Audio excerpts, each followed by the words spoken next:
My name is Andrew Kike. I'm Director General of the Provision Trade Federation, which is a food trade body, and we also act as Secretariat for the UK Seafood Industry Alliance, representing processors and traders in fish. Good morning all. I'm David Jarrett. I'm Chief Executive of the Shellfish Association of Great Britain. That is a membership-based trade association been going for over 115 years, representing the interests of all shell fishermen and the supply chain within the UK and abroad. Morning, Chair.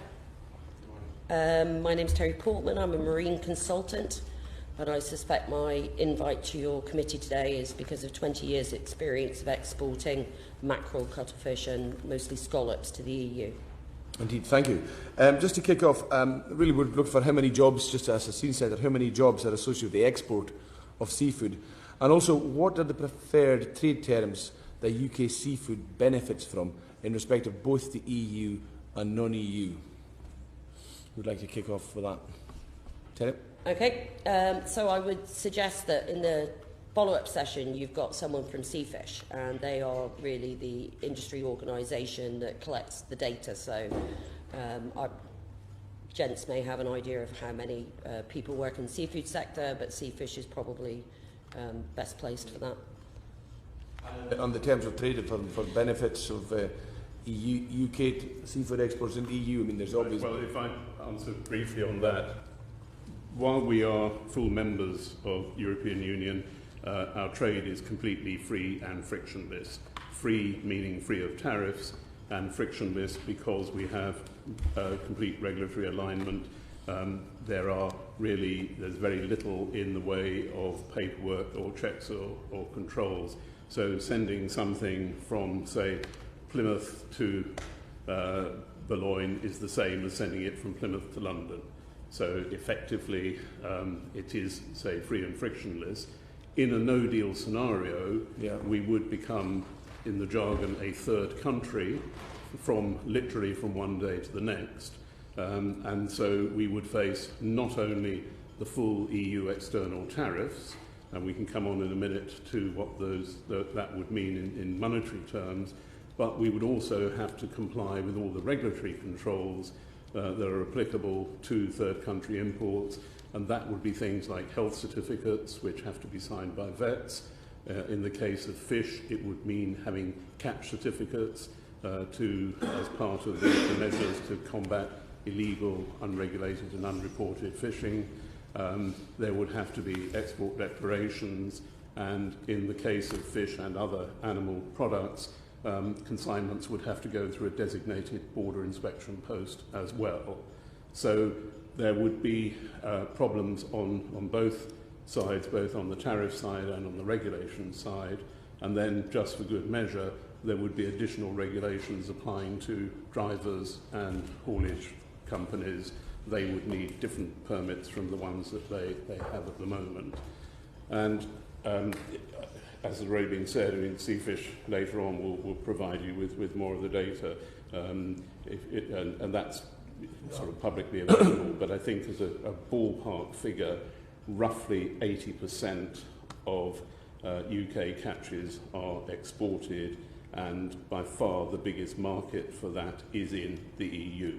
So while there are some exports that go to other destinations, quite a bit of salmon, for example, goes to the United States. There are some shellfish, and colleagues here much more knowledgeable about that than I am.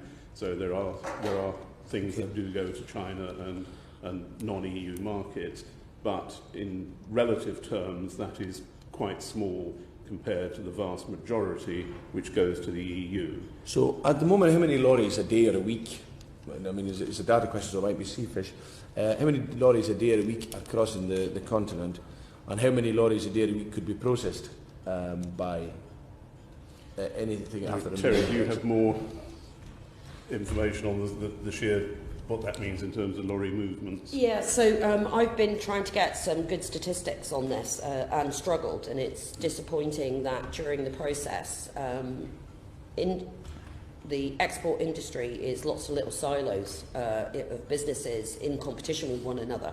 And so government hasn't been clear how many lorries. I heard a mention in Parliament, the figure is 70 lorries pass each day between Dover and Boulogne with seafood products. I don't know if that's true, but the current plans, if they came to fruition, and that's the big question, if these border inspection points that are currently not in place but allegedly due to happen, even if those come online on November the 1st, they're simply not going to be big enough or staffed well enough to handle the amount of seafood that's currently going through Dover, Calais and potentially other ports.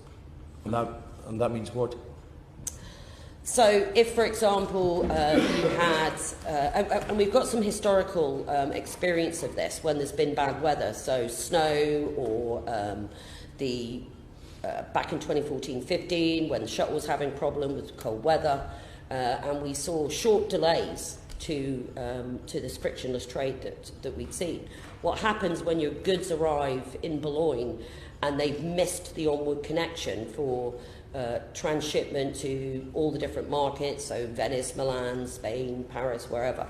Once you miss that cut-off time on a particular day, your goods could be sat there for another 2 or 3 days. So if the exporters are not able to export their fish, if these barriers, which mostly will be about the bureaucracy rather than the tariff, if these barriers stop those exports from arriving on time, then the exporters don't go back to the auction the next day and buy their seafood products.